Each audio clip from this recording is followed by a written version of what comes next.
Hello, तो कैसे हैं आप लोग। फाइनली जो इलेक्शन चल रहे थे गुजरात में, हिमाचल में, उसका रिजल्ट आ गया। गुजरात में तो बीजेपी ने पिछले 27 सालों से वो राज करते आ रहे हैं। फिर से इस बार उन्होंने एक प्रचंड बहुमत हासिल की। हिमाचल में कांग्रेस ने वापसी की। तो वहाँ का तो ये सिनेरियो रहा है कि एक बार ये सरकार बनेगी तो दूसरी बार मतलब सत्ता परिवर्तन वहाँ पे हर 5 साल पे होते रहता है। ठीक है, ऐसा नहीं कि होते रहता है तो हर बार होना ही ज़रूरी है। कहने के लिए तो सबसे बड़ा जो क्षेत्र है यूपी में भी ऐसे ही हो रहा था। पर माननीय योगी जी आए वहाँ पे, 1 साल उन्होंने, एक पंचवर्षीय उन्होंने संभाला और लोगों की उम्मीद से कहीं ज़्यादा उन्होंने काम करके दिया। तो फिर दूसरी बार भी उन्होंने वहाँ पे जीत हासिल की अच्छे बहुमत के साथ। अब बहुत सारे मिथक भी वहाँ पे थे कि ये नेता वहाँ चले जाते हैं या वहाँ चले जाते हैं तो उसकी हार निश्चित हो जाती है। उन सारे मिथकों को, उन सारी अफवाहों को उन्होंने तोड़ा। और योगी जी ने बार बार इस बात को कहा भी कि अगर ऐसा है वहाँ के बारे में धारणा है तो ज़रूर हम वहाँ पे जाएंगे। तो वहाँ भी जीत सकती थी बीजेपी, ऐसा नहीं कि तो बीजेपी है तो उसमें जितने भी सारे नेता है तो हर नेता बेहतर ही है, सब अच्छे ही हैं, सब जनता के लिए मरते हैं। वहाँ पे थे योगी जी, वो पूर्ण रूप से जनता के प्रति समर्पित थे। लोगों ने उससे देखा, उनके काम को देखा, तो उन्होंने वहाँ पे दिए। हिमाचल में नहीं कर पाए तो क्योंकि वहाँ के जनता नहीं, वहाँ के नेता वैसे नहीं रहेंगे। बात रही गुजरात की, तो गुजरात में पिछले 27 सालों से वहाँ पे बीजेपी की सरकार रही है। इस बार भी उन्होंने प्रचंड बहुमत हासिल की है और कांग्रेस और आम आदमी पार्टी भी जोर शोर से लगे हुए थे। और माननीय केजरीवाल जो अपने फ्री वाला प्रलोभन जो दे रहे थे दिल्ली में, तो दिल्ली में तो हर तरह के लोग रहते हैं, बहुत सारे जगहों के लोग जाते हैं वहाँ पे काम करने के लिए। वो लोग भी अपना वोटर आईडी कार्ड सब कुछ वहाँ पे बनाए हुए हैं, काम करने के लिए गए हैं, रहने लगे हैं। और उन लोगों को जो है सो कमाने के लिए गए हैं। फ्री वाली चीज़ उन लोगों को ज़्यादा पसंद आती है। और गुजराती लोग भाई फ्री खाने वाले हैं नहीं, क्योंकि आप लोग कहीं भी अगर आप लोग जाइएगा देखिएगा कि गुजराती लोग किसी भी काम में अगर जाते हैं, वो काम करते हैं, शुरू में काम करते करते जिस धंधा में रहते उस धंधा को अपना लेते हैं। वो अपना उस चीज़ को अपना बना के उसको खड़ा करके और आगे बढ़ जाते हैं। वो लोग फ्री वाले चीज़ पे नहीं भागते हैं। तो केजरीवाल का फ्री वाला जो प्रलोभन वाली राजनीति यहाँ पे चली नहीं, कांग्रेस भी वहाँ पे सक्सेस नहीं हो पाया और बीजेपी ने वापसी कर ली। और दूसरी बात, गुजरातियों ने खैर शायद ये भी सोचा होगा कि भाई एक हमारे ही राज्य के जो है नेता, जो हमारे पूरे देश का प्रतिनिधित्व करता है, कहने के लिए वर्ल्ड लेवल के नेता है, और उसको अपने ही राज्य में पराजित हम कर देते हैं तो फिर क्या मैसेज आएगा कि देखो यार, उसके अपने राज्य में तो लोगों ने उसको सपोर्ट नहीं किया, फिर ये पूरे देश का नेता बना बैठा है। तो मतलब एक तरह से उसके इमेज पे पड़ता भी। और वो तो व्यक्तिगत रूप से अच्छे काम कर रहे हैं, शायद उससे भी बेहतर कोई आएगा तो करेगा। फिलहाल अभी तक तो कोई भी ऐसे पार्टी नहीं है जिसमें ऐसा नेता हो जो उससे बेहतर काम कर सके, तो बेहतरीन काम कर रहे हैं। और गुजराती लोग ज़्यादा ही समझदार होते हैं और उन्होंने इस तरह से उतने सालों से अगर राज कर रहा है पिछले 27 सालों से, तो ज़रूर वो उस तरह से काम करके दिया है यहाँ पे, इसलिए लोगों का विश्वास उस पर जमा हुआ है। और आप गुजरात में आइएगा, देखिएगा कि गली गली दूर दूर तक इलाकों में आप जाइएगा तो वहाँ पे बिजली का कनेक्शन, सड़कों का, मतलब ये सब चीज़ मूलभूत सुविधाएं जो है वो बहुत पहले से वो प्रोवाइड करवा रहे हैं अपने पूरे जनता को। तो अब वो चीज़ धीरे धीरे वैसे हर राज्यों में हो रही है, पर ये चीज़ जो है गुजरात में बहुत पहले से हो रही है। तो इसलिए वहाँ की जनता जागरूक है, बहुत समझदार है। उसे नहीं चाहिए बेरोजगारी भत्ता, नहीं चाहिए फ्री बिजली, फ्री पानी, फ्री बस किराया, ये सब उसको नहीं चाहिए। उसे चाहिए सुख शांति। और कई तरह के चीज़ लगा के कि यहाँ पे कांड हुआ था, गोधरा हत्याकांड हुआ था, ये वो कह के, तो उन सब चीज़ों से तो भाई उन लोगों ने देखा है भाई जो होना था हो गया। उसके बाद से अभी तक तो शांति ही फैली हुई। 2002 से लगभग 20 साल हो गए उस घटना को। उसके बाद कोई भी ऐसी बड़ी घटनाएं नहीं हुई है गुजरात में जिससे कि उसकी इमेज पे पड़े। तो इन सब चीज़ों को भी लोग देखते हैं, समझते हैं। और जैसा कि देखने को मिल रहा है इलेक्शन सब में कि विपक्ष जो है पूरी तरह से कमज़ोर होता जा रहा है, पर ये ऐसा भी नहीं होना चाहिए। लोकतंत्र में अगर विपक्ष कमज़ोर पड़ जाए, समाप्त हो जाए ना, तो फिर सत्ता में जो आते हैं उसको लगेगा यार अब हमारे रास्ते में तो कोई कांटा है ही नहीं, फिर वो अपने तरह से काम करेंगे।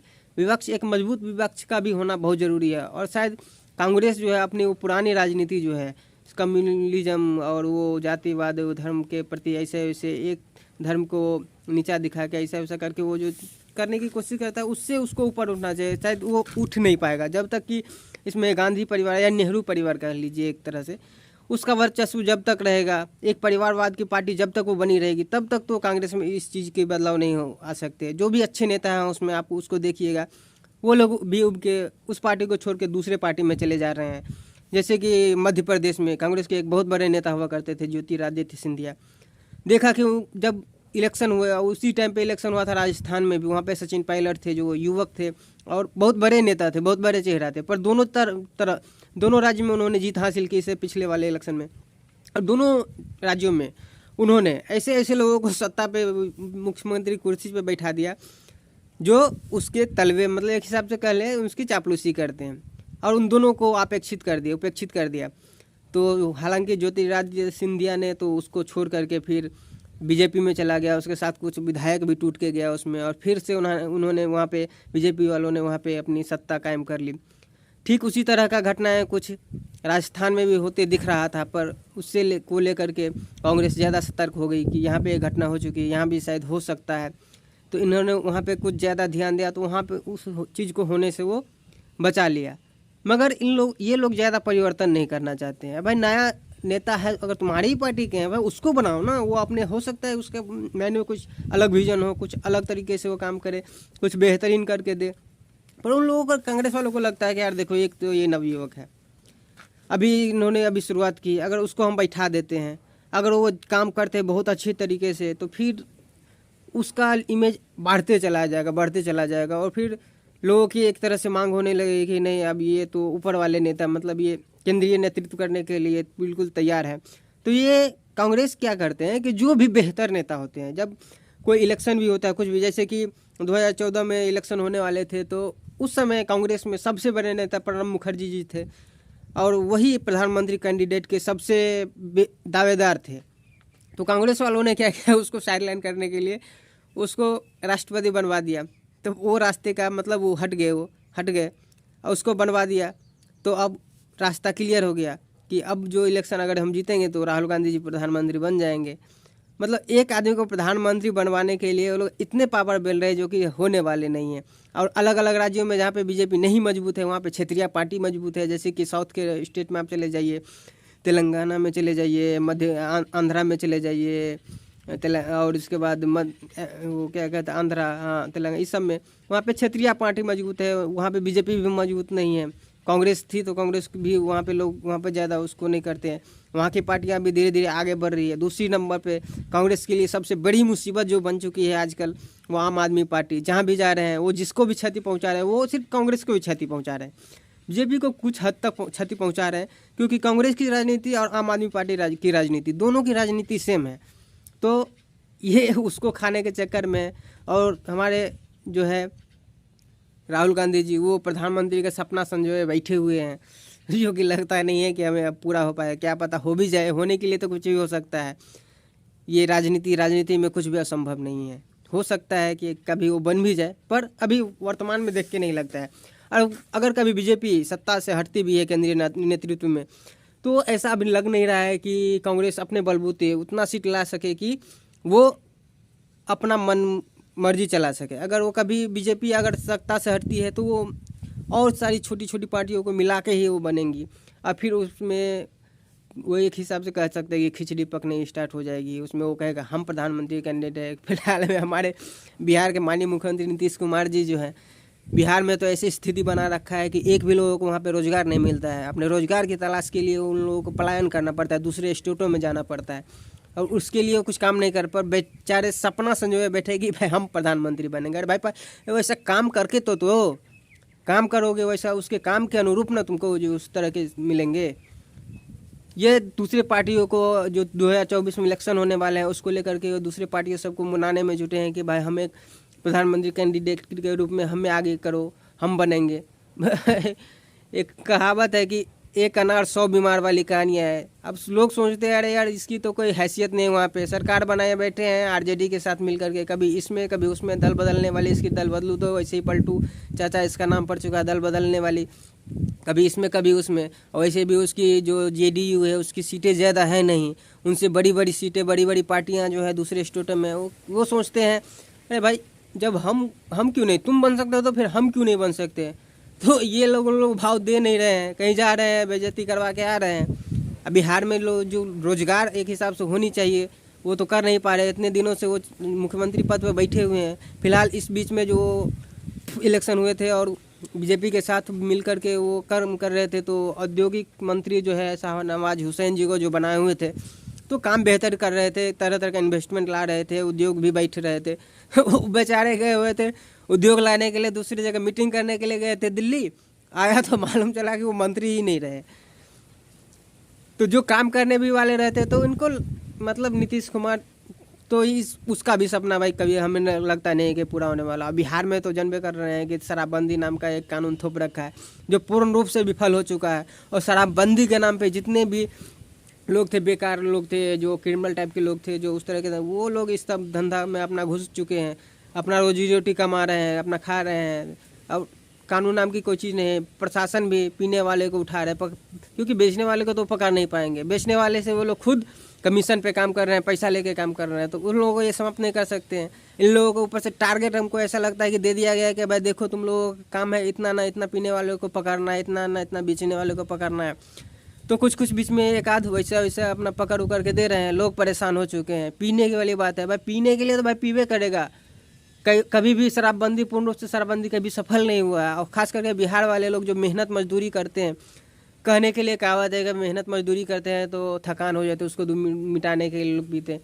तो नीतीश कुमार जी उससे उबर नहीं पा रहे। लोगों की क्या अभी सोच रहे हैं वर्तमान में, बस वो एक ही जिद पे अड़े हुए हैं कि नहीं, जब तक हम हैं तब तक तो शराबबंदी हटेगी नहीं। और इसी को लेकर के वो आरजेडी को भी लूटिया बर्बाद करने पे लगे हुए हैं। तेजस्वी यादव को भी सोचनी समझनी चाहिए कि भाई देखो इस तरह से अभी हम नहीं चल सकते, क्योंकि उन्होंने ऐलान भी किया था इलेक्शन से पहले कि जब हम सत्ता में आएंगे तो हम इन चीज़ों को ख़त्म करेंगे। पर अभी नीतीश कुमार जी से खुद सटे बैठे हैं और नीतीश कुमार जी इसको कभी होने नहीं देंगे। तो वो भी बेचारे मजबूर है, वो करेंगे तो करे क्या।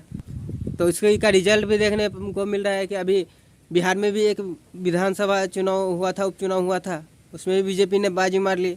यूपी में भी एक उपचुनाव हुआ रामनगर, जहाँ पे आजम खान का एक गढ़ माना जाता था, जो कभी वहाँ पे उसके अलावा कोई दूसरा जीत नहीं पाता था। वहाँ भी बीजेपी ने वहाँ पे सीट जीत हासिल कर ली है। तो धीरे धीरे जनता जागरूक हो रही है भाई। उसे काम से मतलब जो दिखेगा, जहाँ पे काम दिखेगा वो करेगा। और जनता के माइंडसेट के अनुरूप आप लोगों को अपना आपने कुछ कानून बनाया, चलो ठीक है आपने बनाया, आपको उस पर विश्लेषण करना चाहिए, सोचना चाहिए। क्योंकि आप जिसके लिए आपने शराबबंदी कानून लगाया चलो ठीक है, पर आपके प्रशासन में जो ऐसे ऐसे आपके अधिकारी बैठे हैं वो कैसे हैं। क्योंकि सरकारी अधिकारी जितने भी होते हैं जो अपने पद पे बैठे रहते हैं उसका दुरुपयोग 100% सभी के सभी करते हैं, कोई कम कोई ज़्यादा। कोई भी जो है ना दूध का धुला हुआ नहीं रहता है, अपने पद के अनुसार दुरुपयोग कर रहे हैं। अभी शराबबंदी लगा हुआ है तो किसी को भी पकड़ते हैं तो उससे अपना 50,000 लाख रुपया अपना लेके देखे डील वूल कर लेते हैं। कुछ एक आध को दिखा भी देते, शो ऑफ भी कर देते कि शो ऑफ भी करना उसको ज़रूरी है कि भाई देखो हमने इतना पकड़ा है। अगर इस चीज़ रुक नहीं रही है तो हम पकड़ भी रहे हैं, पर हम क्या कर सकते हैं, जितनी हमारी क्षमता है उसके, पर वो कर नहीं रहे हैं। अगर प्रशासन चाह ले किसी भी चीज़ को करना तो ऐसा नहीं है कि वो रोक नहीं सकता है। पर उन लोगों को भी पैसे कमाने हैं भाई, पैसे कमाना है। क्योंकि नौकरी ज़्यादातर नौकरियाँ होती है वो घुस पे होती है। तो वो लोग सोचते हैं भाई जब तक है खाओ जियो और जिनो, क्योंकि वो लोग भी समझ चुका है भाई इसको बंद नहीं कर सकते हैं कभी। क्योंकि शराबबंदी हुआ बिहार में, जो जितना शराब का कंजम्पशन होता था बिहार में, उतनी ज़्यादा शराब जो है वो कहाँ से ज़्यादा होने लगा, अलग अलग स्टेटों में हो रहा है। यूपी नियरेस्ट है तो वहाँ पे राजस्व उसका शराब से आमदनी बढ़ चुका है। वेस्ट बंगाल है वहाँ बढ़ चुका है। नेपाल अलग से पैसे कमा रहा है। नेपाल के बॉर्डर के आप पास जब भी जाइएगा, नज़दीकी बॉर्डर के आसपास के क्षेत्रों में, तो वहाँ पे कुछ भी नहीं देखने को आपको मिलेगा। दारू के बड़े बड़े ठेके मिलेंगे वहाँ पे। लोग जाते हैं वीकेंड मनाने के लिए, छुट्टियाँ मनाने के लिए जाते हैं, जी दबा के पीते हैं आते हैं। वैसे तो भाई बिहार में भी हो सकता है, उससे राजस्व की आमदनी हो सकती है, उससे महंगाई कंट्रोल हो सकता है। एक बहुत बड़ा जरिया होता है शराब, जो ऐसा चीज़ है उससे बहुत बड़ा जरिया होता है राज्य के राजस्व को अर्न करने के लिए। तो नीतीश कुमार जी बंद क्यों किए थे? बंद करने का एक अलग मैटर, उस पर एक अलग वीडियो मैं सोच रहा हूँ कि मैं बनाऊँ, उस पर भी एक विस्तृत रूप से उस पर बात करेंगे। फिलहाल ये राजनीति वाली जो इलेक्शन वाली बातें थी, तो इन सब चीज़ों को सोचना चाहिए। कांग्रेस तो भाई बदलने वाला है नहीं। कांग्रेस धीरे धीरे ऐसा लग रहा है कि कांग्रेस विलुप्त हो जाएगी। मतलब होता रहेगा थोड़ा जगह पे, बीच बीच में आते रहेंगे जाते रहेंगे, पर केंद्रीय राजनीति में हमें नहीं लगता है कि कांग्रेस सब कभी उस तरह से स्टेबल हो पाएगा और बीजेपी को टक्कर दे पाएगी। हो सकता है कोई और पार्टियाँ हो, क्योंकि आम आदमी पार्टी आ चुका है और उसकी भी राजनीति उस तरह की अच्छी राजनीति को भी करते हैं। धर्म वाली राजनीति कहने के लिए तो कहते हैं, क्योंकि केजरीवाल जो है खुद अन्ना रूपी जो एक आंदोलन का बीज जो बोया था उससे निकला हुआ ये चीज़ है। और वो जो है शायद कहीं पे कांग्रेस और आम आदमी पार्टी मिल के शायद टक्कर भी दे पाए बीजेपी को, तो ये होने वाले नहीं है, क्योंकि केजरीवाल जिसके विरुद्ध वो आंदोलन खड़ा करके सत्ता में आए हैं, एक राजनीतिक पार्टी बनाई है और इस मुकाम पे पहुँचे, वो कांग्रेस ही थी। और वो कांग्रेस के साथ अगर गठबंधन कर लेते हैं तो फिर लोगों का नाम होगा यार जिसके खिलाफ तुम लड़े थे उसी से जाके मिल गए। वैसे इस तरह के बहुत सारे ऐसी चीज़ें होती है जो पार्टियाँ किसी के धुर विरोधी रहते हैं, ऐसा वो देखते हैं अपने वक्त के अनुसार, तो उसके साथ भी गठबंधन कर लेते हैं। हो सकता है कि ऐसा आने वाले दिनों में हो भी जाए, क्योंकि राजनीति है भाई, कुछ भी हो सकता है वहाँ पे। ऐसा नहीं है कि कुछ भी असंभव है, हर चीज़ कुछ भी संभव हो सकता है राजनीति में। तो चलिए, बीजेपी जो जीती है हारी भी है, तो गुजरात में जो जीती है उसकी मैं बीजेपी वालों को बधाई भी देना चाहता हूँ। और बीजेपी जो है गुजरात में जीती, तो ऐसा नहीं है कि गुजरात में सब कुछ सही चल रहा है, बहुत कुछ गलत भी चल रहा है। तो गलत भी चल रहा है, क्या सब चल रहा है उसके बारे में मैं थोड़ा बता दूं आप लोगों को, क्योंकि गुजरात में जो है प्रशासन एक हिसाब से कही जाए तो उतना एक्टिव हमें नज़र नहीं आ रही। क्योंकि कुछ हमारे साथी जो हैं, जो गुजरात के बहुत बड़े शहर है अहमदाबाद, कोई भी जब दूसरे राज्यों से पलायन करके आते हैं, खास करके बिहार से, यूपी से, तो जो अहमदाबाद उतरते हैं ना, वहाँ पे ऑटो वालों का इतना आतंक मचा हुआ है कि ज़बरदस्ती वहाँ पे आपको, अगर आप पहली बार गए हैं तो आपको तो लुटाना है ही, आपको तो लूट लेंगे ही वो लोग। आप जाइएगा ज़बरदस्ती वो पकड़ के ऑटो में बिठा के ले जाएंगे, ऐसी जगह पे कहेंगे चलो हमें, क्योंकि कोई भी जाता है तो डायरेक्ट नहीं है कि अहमदाबाद जाना है, उसको ऑटो पकड़ के कहीं ना कहीं जाना ही पड़ता है। तो ऑटो में जैसे ही उतरते हैं पकड़ के ले जाते हैं। और हमारे साथ ही कुछ जो है, क्योंकि फ़िलहाल अभी भी जो है मैं गुजरात में ही हूँ, और मेरे साथ ही ऐसा नहीं कि एक दो, वो लोग पूरे टीम के साथ थे, लमसम 17 आदमी थे, और 17 आदमी आए यहाँ पे अहमदाबाद स्टेशन पे उतरने के बाद वहाँ पे ऑटो वाले उसको अपने ऑटो में बिठाए, 2-3 ऑटो वाले, और उसको लेके चले गए और अपना एक तरह से अपना उसका जो एरिया था वहाँ पे ले जाके रूम में डाल दिया ज़बरदस्ती उन लोगों से। हालांकि ज़्यादा कुछ तो नहीं किया, हर किसी से 500 रुपया लिए, हाथापाई भी किए, गालियाँ भी दिए, मारे भी, और 500 ले। वैसे उन लोगों के पास हर किसी का मोबाइल था, कपड़े थे, बैग्स थे, वो सब तो नहीं छीने, पर डरा धमका के 500 लेके मारपीट करके उन लोगों से पैसा छीन लिया। उतना लोग होने के बावजूद, क्योंकि उन लोगों के अपने आप में ये मन था कि यार अकेले 1-2 रहेंगे तो चलो इस तरह की घटनाएं हो जाएगी, हम लोग तो पूरे टीम के साथ है, तो हमारे साथ ऐसा घटना नहीं हो सकता है। पर ये बहुत ही अजीब घटना हमको लगा कि भाई इतने सारे लोग होने के बावजूद भी वो लोग ले गए, एक रूम में बंद कर दिए, फिर जैसे ही कोई उससे बतियाने लगता था, कुछ बोलने, उसको सीधा हाथ उठा देते थे उस पर, और वो फ़ोन पे फ़ोन किए जा रहे हैं, और सारे लोग आते जा रहे हैं, उसके हाथ में हथियार है, उसका एरिया है। बहुत तरह की विचित्र घटना है। एक तो वहाँ पे हमें समझ में नहीं आता है कि इन सब चीज़ों के बारे में वहाँ के जो लोकल पुलिस है उसको जानकारी नहीं है, जानकारी होने के बावजूद भी इस सब चीज़ों को वो कंट्रोल नहीं कर पा रहे हैं। मानते हैं कि मोदी जी का है, तो मोदी जी की जानकारी में ऐसा नहीं कि ये सब चीज़ें होगा ही, पर कुछ ना कुछ ऐसे वहाँ के जो लोग होंगे उसको तो ये जानकारी में होगा ही। इन सब चीज़ों पे उसको बहुत ही सख्त होने की ज़रूरत है, और इन सब चीज़ों को रोकने की ज़रूरत है। ऐसे नहीं है कि अहमदाबाद स्टेशन पे इस तरह की चीज़ें होती है, बहुत सारे ऐसे स्टेशन हैं जहाँ पे जब कोई बाहरी लोगों को देखते हैं तो इसको इस तरह से लूटा जाता है। तो इसलिए आप लोगों से एक निवेदन ये भी है कि अब जब भी कहीं आप दूसरे स्टेट में कहीं भी जाते हैं तो वहाँ पे थोड़ा सतर्क होकर जाइए। ऑटो पकड़ने, खास करके इस सब तरह की घटनाएं जो है ऑटो में ज़्यादा ही हो रहे हैं, तो आप लोग ज़्यादा सतर्क रहिए, सावधान रहिए और अपना ख्याल रखिए। फिलहाल इस वीडियो को यहीं समाप्त करते हैं। जय हिंद, जय भारत। अगर वीडियो अच्छी लगी हो तो लाइक, कमेंट एंड शेयर कर दीजिएगा लोगों में, ताकि लोगों तक ज़्यादा से ज़्यादा वीडियो पहुंच सके। और यूट्यूब पे देख रहे हैं तो चैनल को सब्सक्राइब कर लीजिएगा, अगर फेसबुक पे देख रहे हैं फेसबुक पेज को फॉलो कर लीजिएगा। और फिर मिलते हैं आपको किसी नेक्स्ट वीडियो में, तब तक के लिए धन्यवाद। जय हिंद, जय भारत।